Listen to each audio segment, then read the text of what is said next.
सभी को जय श्री कृष्ण। आज बैसाख मास शुक्ल पक्ष की पुण्यदायी शुक्रवार है और शुक्रवार पर हमें शुक्रवार की अर्थात महालक्ष्मी की धन वैभव व्रत कथा अवश्य सुननी चाहिए। हिंदू धर्म में पूजा पाठ और तीज त्योहार का विशेष महत्व होता है। तो धार्मिक ग्रंथों के अनुसार हर व्रत का अनुष्ठान अपना अलग अलग महत्व रखता है। इसी तरह शुक्रवार को देवी महालक्ष्मी का व्रत रखना चाहिए। इसे वैभव लक्ष्मी व्रत भी कहते हैं। इस व्रत को कोई भी कर सकता है। वैभव लक्ष्मी व्रत को करने से जीवन में धन और सुख समृद्धि में वृद्धि होती है। इस व्रत को रखने से घर परिवार की आर्थिक स्थिति मजबूत बनती है। इस दिन पूजा में देवी लक्ष्मी को सफेद फूल सफेद चंदन अर्पित करना चाहिए। खीर का भोग लगाकर प्रसाद ग्रहण करना चाहिए। व्रत के दौरान उपासक को एक समय भी भोजन करना चाहिए। इस दिन माता वैभव लक्ष्मी का व्रत करने के साथ साथ यदि श्री यंत्र को स्थापित करें और नियमित रूप से उनकी पूजा करें तो व्यक्ति की व्यापार और धन धान में वृद्धि होती है। तो आइए हम अब धन वैभव लक्ष्मी की व्रत कथा श्रवण करते हैं। बोलिए लक्ष्मी माता की जय। एक समय की बात है, किसी शहर में कई लोग रहते थे। सभी अपने कामों में व्यस्त रहते थे। किसी से किसी को कोई मतलब नहीं था। भजन कीर्तन भक्ति भाव दया परोपकार जैसी संस्कारों का अभाव हो चुका था। शहर में बुराइयां बढ़ गई थी। शराब जुआ रेस व्यभिचार चोरी डकैती आदि बहुत से गुनाह शहर में होने लगे। इसके बावजूद उस शहर में कुछ अच्छे लोग भी रहते थे। उनमें शीला नाम की स्त्री जो कि धार्मिक प्रकृति और संतोष स्वभाव वाली थी। उनका पति भी विवेक की सुशील था। शीला और उसका पति कभी किसी की बुराई नहीं करते थे और भगवान का भजन करने में अच्छे तरह समय बिता रहे थे। शहर के लोग उनकी गृहस्थी की सराहना करते थे। देखते ही देखते समय बदल गया। शीला के पति की अच्छी संगति बुरी संगति में बदल गई। वह जल्द ही जल्द करोड़पति बनने के ख्याल से गलत रास्ते पर चल पड़ा। इसके फलस्वरूप उसकी हालत भिखारी जैसी हो गई। शराब जुआ रेस चरस गांजा आदि बुरी आदतों में शीला का पति भी फंस गया। दोस्तों के साथ उसे भी शराब आदि की लत लग गई। इस प्रकार उसने अपना सारा सब कुछ जुए में गंवा दिया। शीला इस बात से बेहद चिंतित रहने लगी, लेकिन उसे भगवान पर भरोसा था। वह अधिकांश समय भगवान के भक्ति में बिताने लगी। अचानक एक दिन दोपहर को उसके द्वार पर किसी ने दस्तक दी। शीला ने द्वार खोला तो देखा कि एक मांझी खड़ी है। उसके चेहरे पर अलौकिक तेज दिख रहा है। उसकी आंखों में मानो अमृत बह रहा है। उसका भव्य चेहरा करुणा और प्यार झलक रहा था। उसको देखते ही शीला के मन को शांति महसूस हुई। उसके रोम रोम में आनंदमय हो उठा। शीला उस मांझी को आदर से घर ले आई और घर में बिठाने के लिए कुछ भी नहीं था, अतः शीला ने एक फटी हुई चादर पर उनको बिठाया। मांझी बोली, क्यों शीला, तुम मुझे पहचाना नहीं? हर शुक्रवार को लक्ष्मी जी के मंदिर में भजन कीर्तन के समय मैं वहां आती हूँ। इसके बावजूद शीला कुछ समझ नहीं पा रही थी। मांझी बोली, तुम बहुत दिन से मंदिर नहीं आई, इसीलिए मैं तुम्हें देखने चली आई। मांझी के प्रेम भरे शब्द को शीला का हृदय पिघल गया। उसकी आंखों में आंसू आ गए। वह बिलख बिलख कर रोने लगी। मांझी ने कहा, बेटी, सुख और दुख तो धूप और छांव जैसे हैं। धैर्य रखो बेटी, मुझे तेरी सारे परेशानी बताओ। मांझी के व्यवहार से शीला काफी को संबल मिला। सुख की आस में उसने मांझी को अपनी सारी कहानी सुनाई। मांझी के व्यवहार से शीला को काफी सुकून मिला। उसने मांझी को अपनी सारी कहानी सुनाई। शीला के पूछने पर मांझी ने उसे व्रत की सारी विधि बतलाई। माँ ने कहा, बेटी, माँ लक्ष्मी का व्रत बहुत सरल है। उसे लक्ष्मी व्रत या वैभव लक्ष्मी व्रत कहा जाता है। यह व्रत करने वाले की सभी मनोकामनाएं पूर्ण होती है। वह सुख संपत्ति और यश को प्राप्त करता है। शीला ने यह सुनकर आनंदित हो गई और शीला ने संकल्प करके आंखें खोली तो सामने कोई नहीं था। वह सोच में पड़ गई कि आखिर मांझी कहाँ चली गई। शीला को तत्काल समझते देर न लगी कि मांझी कोई और नहीं बल्कि साक्षात लक्ष्मी जी ही थी। दूसरे दिन शुक्रवार था। सुबह स्नान करके स्वच्छ कपड़े पहनकर शीला ने मांझी द्वारा बताई गई विधि से पूरे मन से व्रत किया। आखिर में प्रसाद वितरण हुआ। यह प्रसाद पहले पति को खिलाया। प्रसाद खाते ही पति के स्वभाव में फर्क आ गया। उस दिन उसने शीला को मारा नहीं, सताया भी नहीं। शीला को बहुत आनंद हुआ। उसके मन में वैभव लक्ष्मी व्रत के लिए श्रद्धा और बढ़ गई। शीला ने पूरी श्रद्धा और भक्ति से 21 शुक्रवार तक वैभव लक्ष्मी का व्रत किया। 21वें शुक्रवार को माँ जी के कहे मुताबिक उद्यापन विधि करके 7 स्त्रियों को वैभव लक्ष्मी का व्रत की 7 पुस्तकें उपहार में दी। फिर माता जी के धन लक्ष्मी स्वरूप छवि को वंदन करके भाव से मन ही मन प्रार्थना करने लगी। हे माँ धन लक्ष्मी, मैंने आपका वैभव व्रत की है, मन्नत मानी थी, वह आज पूर्ण हुआ है। हे माँ मेरी हर विपत्ति दूर करो, हमारा सबका कल्याण करो। जैसे संतान न हो उसे संतान देना, सौभाग्यवती स्त्री को अखंड रखना, कुंवारी लड़की को मनभावन पति देना। जो आपको यह चमत्कारी वैभव लक्ष्मी व्रत करे उनकी सब विपत्ति दूर करना, सभी को सुखी करना। हे माँ आपकी महिमा अपार है। ऐसा बोलकर लक्ष्मी जी के धन लक्ष्मी स्वरूप की छवि को प्रणाम किया। व्रत के प्रभाव से शीला का पति अच्छा आदमी बन गया और कड़ी मेहनत करके व्यवसाय करने लगा।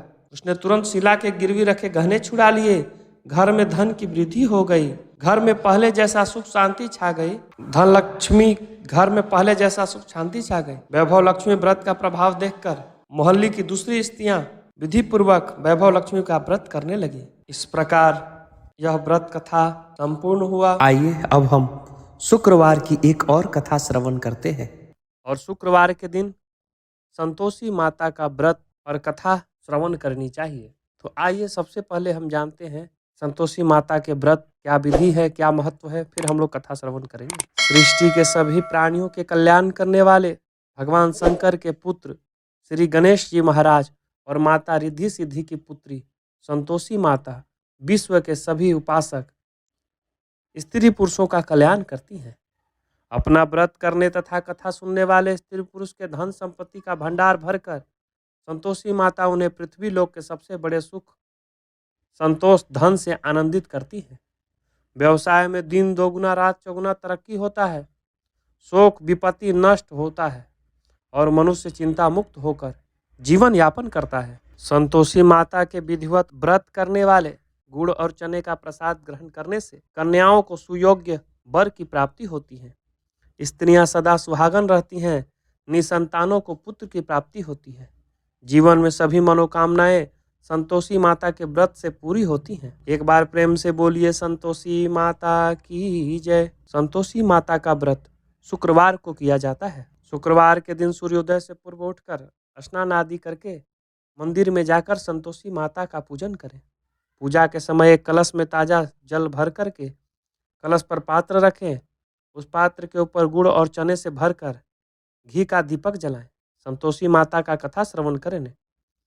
अगर आप स्वयं पुस्तक पढ़ सकते हैं तो स्वयं पुस्तक पढ़ करके भक्तजनों को कथा सुनाएं। और कथा समाप्त होने पर संतोषी माता का जयकार बोलते हुए हाथ में लिए गुड़ और चने को गाय को खिला दें। कलश पर रखे गए पात्र के गुड़ और चने का प्रसाद के रूप में उपस्थित सभी स्त्री पुरुष और बच्चों को बांट दें। कलश के जल को घर के कोने में छिड़क कर पवित्र करें।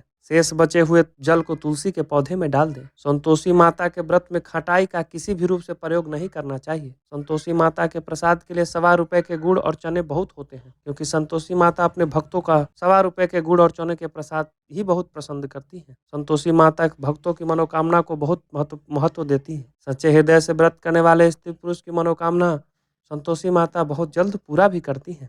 संतोषी माँ की अनुकंपा से व्रत करने वाले स्त्री पुरुष की सभी मनोकामनाएं पूर्ण हो जाती हैं।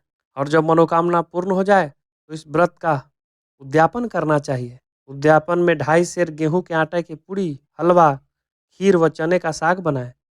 किसी भी वस्तु में खटाई का प्रयोग न करें। उद्यापन के दिन विधिवत घी का दीपक जलाकर संतोषी माँ का पूजन करें। फिर आरती के बाद गुड़ और चने का प्रसाद बांट कलश में भरे जल को घर में छिड़क कर पवित्र करें। उसके बाद घर परिवार के 8 छोटे छोटे लड़कों को भोजन कराएं। घर परिवार के लड़के न मिले तो आसपास के लड़कों को बुलाकर भोजन कराएं। ब्राह्मण के लड़के को भी भोजन करा सकते हैं।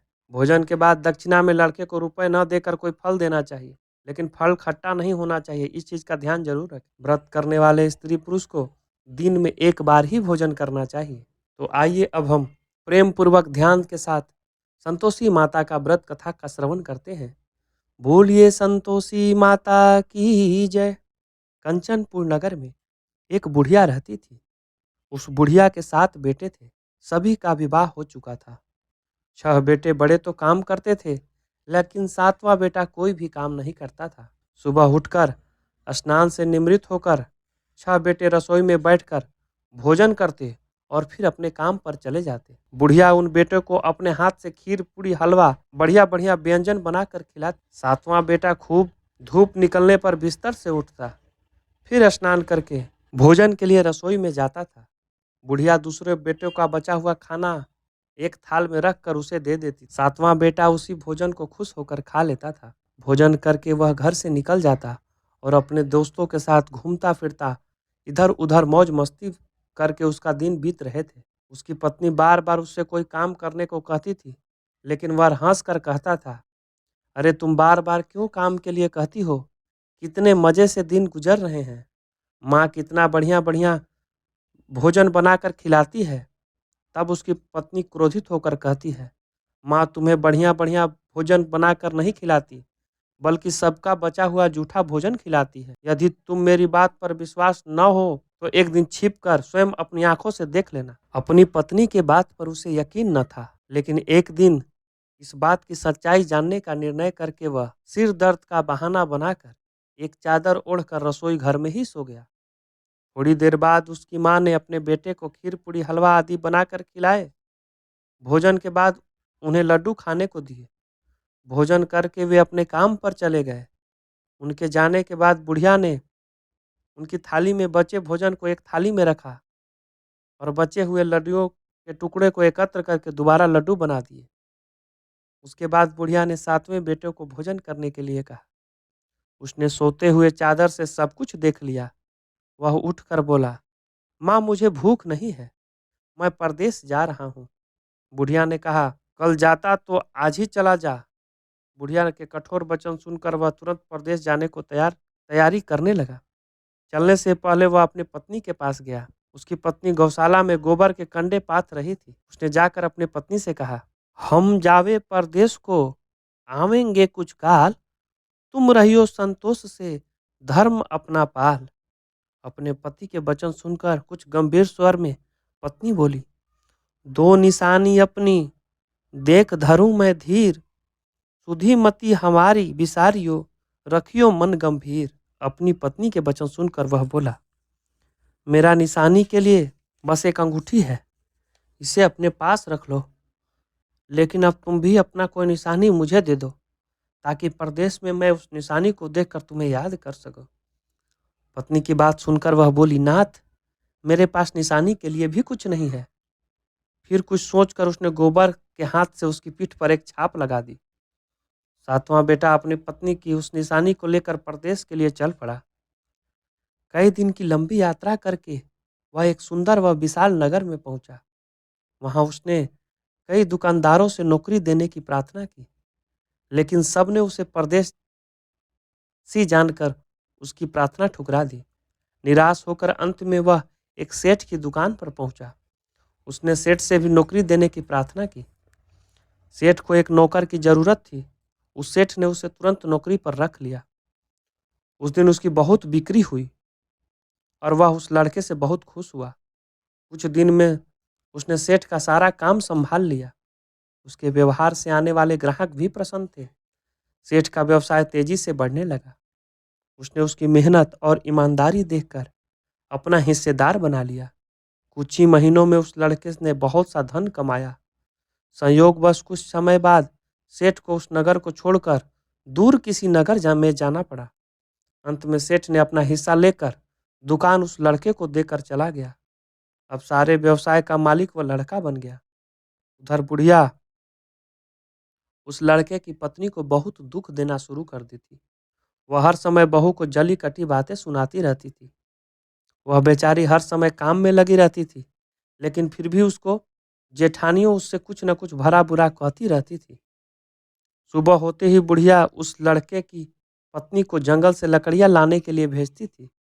उसे आटे से निकले चोकर की रोटियां खाने को देती थी और नारियल की कटोरी में पानी पीने के लिए देती थी। वह बेचारी चोकर की रोटियां खाकर भी किसी को कुछ नहीं कहती थी, बस उसे अपने भाग्य का लिखा सोचकर चुप रह जाती थी। एक दिन जंगल में लकड़ियां काट कर लौट रही थी तो रास्ते पर संतोषी माँ का मंदिर था। उस मंदिर के पास लकड़ियों का गठरी जमीन पर रखकर वह कुछ देर आराम करने के लिए रुकी। मंदिर में उसने बहुत सी स्त्रियों को पूजा करते देखा, तो उसने भी पूछा, आप सब किसकी पूजा कर रही हैं? इस पूजा करने से क्या पुण्य मिलता है? एक स्त्री ने उसे बताया, हम सब माँ संतोषी का व्रत करने के उनकी पूजा कर रही हैं। संतोषी माँ की पूजा करने से धन संपत्ति से भंडार भर जाता है, निर्धनता दूर होती है, परिवार में सभी सुख शांति से रहते हैं, लड़कियों का शीघ्र ही विवाह होता है और उन्हें सुयोग्य वर मिलता है, व्यवसाय में लाभ होता है, निसंतान के घर में संतान होती है, पति अगर परदेश गया हो तो संतोषी माँ की अनुकंपा से वह जल्द ही घर लौट आता है, कोर्ट में न्यायालय में कोई मुकदमा चल रहा हो तो उसमें जीत हासिल होता है, धन संपत्ति में बढ़ोतरी होती है, पारिवारिक कलेश नष्ट हो जाते हैं, व्रत करने वाले स्त्री पुरुष को संतोष मिलता है और सभी मनोकामनाएं पूर्ण होती हैं। स्त्रियों से संतोषी माता के व्रत के बारे में इतना सुनकर वह व्रत करने की विधि पूछने लगी।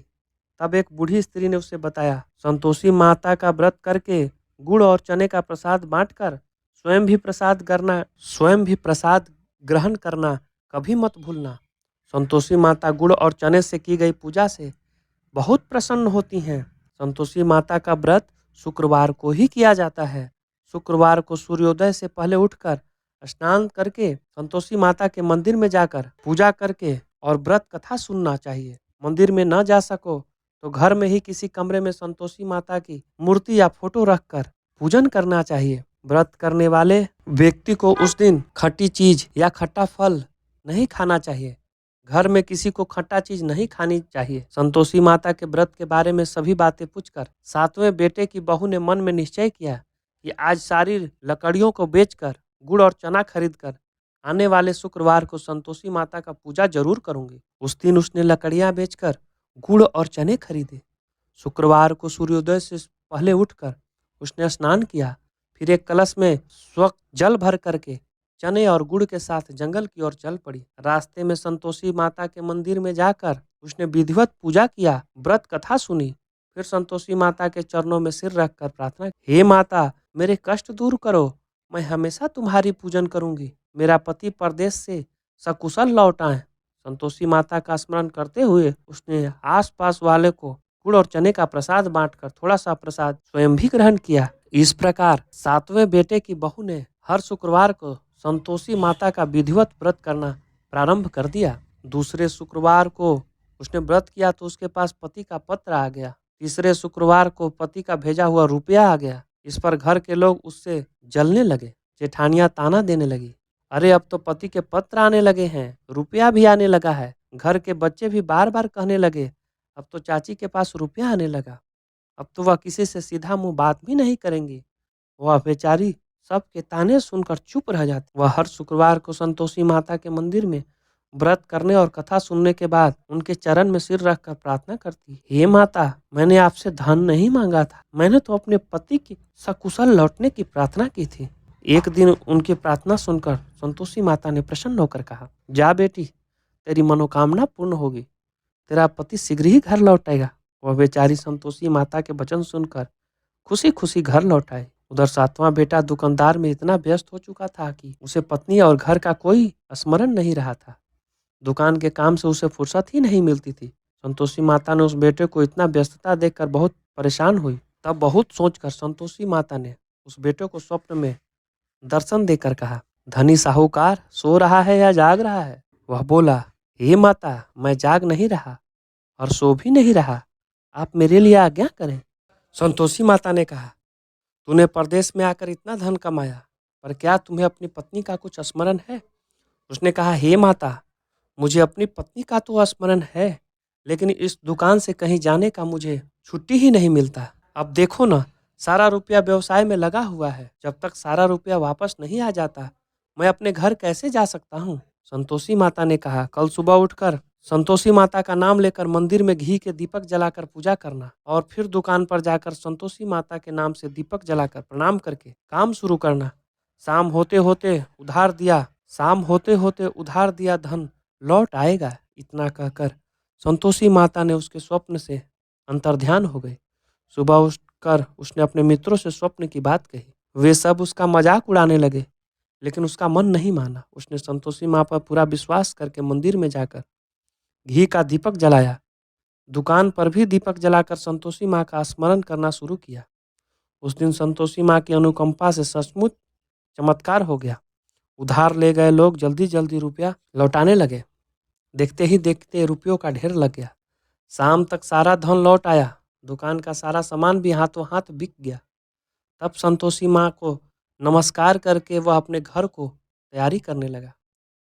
उधर सातवें बेटे की पत्नी प्रतिदिन की तरह जंगल में लकड़ियां काटकर घर की ओर लौट रही थी। लकड़ियों का अधिक बोझ होने के कारण उसने मंदिर के पास गट्ठर उतार कर मंदिर के चबूतरे पर बैठकर थोड़ा सा आराम किया। फिर उसे दूर से धूल उड़ती दिखाई दी। उसने संतोषी माँ से पूछा, हे माता, आज यह धूल कैसे उड़ रही है? माँ ने प्रसन्न होते हुए कहा, आज तुझे तेरी पूजा का फल मिलेगा। तेरा परदेसी पति लौट रहा है। यह धूल उसके लौटने से उड़ रही है। अब तू इन लकड़ियों के 3 हिस्से कर। एक हिस्सा नदी के किनारे रख, दूसरा हिस्सा मंदिर में रख दे और तीसरे हिस्से को सिर पर रख कर घर ले जा। तेरा पति लकड़ियां देखकर रुकेगा, लकड़ियां जलाकर भोजन बनाकर खाएगा और फिर घर जाएगा। तू घर पहुंचकर लकड़ियों का गट्ठर आंगन में डालकर कहना, सासू जी, लकड़ियों का गट्ठर ले आई हूँ। चोकर की रोटी और नारियल की कटोरी में पानी दे दो। फिर पूछना, आज घर में कौन मेहमान आया है? संतोषी माँ की बातें सुनकर वह खुश होती हुई घर की ओर चल पड़ी। कुछ देर बाद उसका पति वहां पहुंचा। लकड़ियों का ढेर देखकर उसने भोजन बनाकर खाया। फिर कुछ देर विश्राम करके वह घर पहुंचा।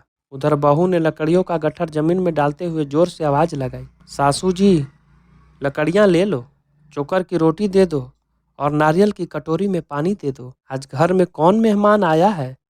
यह सुनकर उसकी बुढ़िया सास बोली, बहू, ऐसा क्यों कहती हो? तेरा पति ही तो परदेश से आया है। नहा धोकर मीठी खीर खा, नए कपड़े पहन, पति के पास बैठ। उसके पति ने कमरे में खिड़की से सब कुछ देखा और सुना। उसने कमरे से बाहर आकर भिखारी की तरह खड़ी अपनी पत्नी को देखकर कहा, माँ, यह औरत कौन है?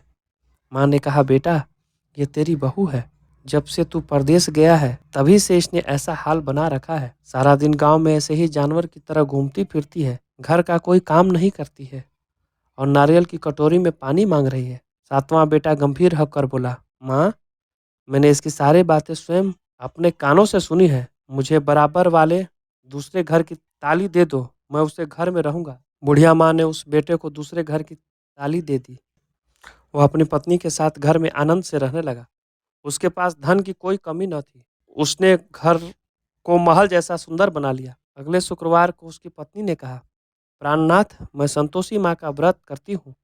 संतोषी माता की कृपा से ही मेरे सब कार्य पूरे हुए हैं।